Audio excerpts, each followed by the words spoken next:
Luke, if you have received this letter, it is because I am dead, and I did not want the truth of who killed Rick Weber to die with me. The decision to keep the secret was difficult and painful, but guess what the reason? Let's get who did it? Well, I don't know. There's just a long explanation. What is it? Sorry to bother you guys. I forgot something.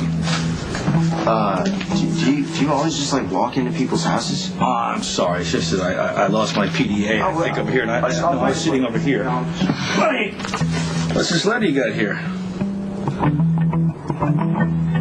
You know, I know that law office. I used to deal with them when I was a lawyer here in town. They deal with estates and odd bequests and deathbed revelations, things like that.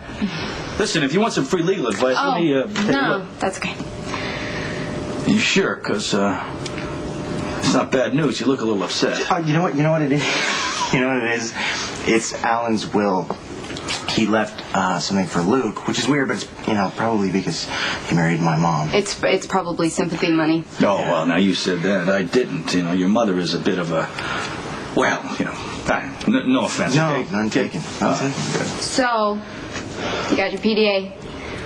Yeah. I did. Okay, well, listen, I'll see you two around. I can't figure out why your father married Tracy, other than the fact that he couldn't resist feeding at the Quartermain trough, but to saddle you with a vampire for a stepmother seems a little... Hey! That vampire you're talking about is my wife. I'm sure I told you to stay away from here. Was it my imagination, or did Leslie stand right here and tell us that if Laura was around, she'd want us to get along? Well, Leslie's entitled to her opinion. Stop sniffing after my daughter like some randy dog and get out. Dad, Mr. Baldwin forgot something and he just got it. Yeah? Don't believe anything he says. Oh, come on. What else would I be doing here? Well, that's a good question. What is your agenda? I keep asking, you keep changing the subject. We all know you're here for some reason. Why don't you just try to tell the truth? You keep telling me that I'm some kind of a prisoner of the past, but it seems to me that you're the one that's jumped in a time machine and gone right back to the 80s, and you're still fighting me for Laura. I won that battle. Get over it. Yeah? Well, how come you go haywire every time I say hello to your daughter? Because she's my only daughter, and I'm going to move her off the tracks whenever a train wreck approaches. Yeah, well, I'm no threat to your daughter or anybody else, so why don't you, in your ridiculous, miserable, drunken life, Spencer, try. Just try and set an example for your kids. Huh? Good luck with him.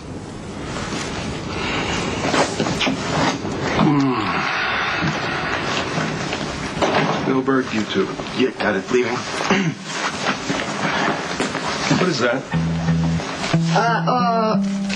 You forgot your letter. No, it's mine. What the hell is going on here? Nothing. You two are jumping out of your skin. No, I'm just... Alan, it's hitting me harder than I thought.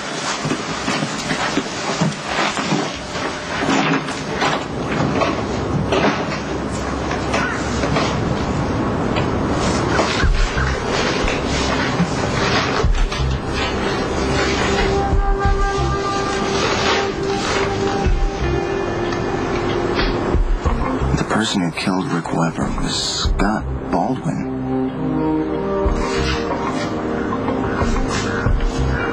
I told you if Baldwin came back here to slam the door in his face. Look, Dad, I know you want me to believe that he's this horrible person who comes around... Lulu, I've known him for 30 years. You've known him for like 10 minutes. Listen to me. He's only working you to get at me. He asked if Mom had mentioned him when she came back. I said, no, that's it. I really have nothing more to offer. So when you say Scott is working me, Dad, there is nothing to work. He's following you around. He's coming here. And you're letting him in when I've repeatedly asked you not to. Dad, I can handle it. I'm not asking again, Lulu. I'm telling you.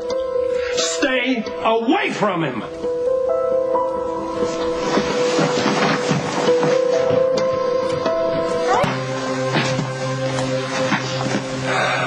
Lulu, I'm sorry. I apologize for having that temporary lapse of sanity in thinking that because I'm your father, you're actually going to listen to me and take my advice. Clearly, you're not going to do that, which is your prerogative. You're just going to have to find out about Scott Baldwin's lies and his treacherous poison all on your own. But hey, you know, that's the way I've lived my life. School of hard knocks. And you're very much like me, so I guess that's the way it's going to be. But I apologize for flying off the handle like that. And, well, when things go wrong, and I'm sure they will, because he's going to try to hurt you just to get at me, then, well, I'll do what I can if you come to me. Okay? Lulu? Okay? Oh, did you say something, Dad? You think I... Dad, that was great. Really, you should have seen your face. You didn't hear a word I said. Well, the music was cranked up pretty loud. Well, here's an idea. Pull the plugs out of your ears. Okay, Dad, I did. I heard what you said. I did, and thank you for the apology. And I believe you when you say Scott is a snake, but I am, you know, if he approaches me, I'm not going to go run and scream in another direction. Okay, fair enough. Just be careful. I will. Was he always this bad even when he was married to Mom?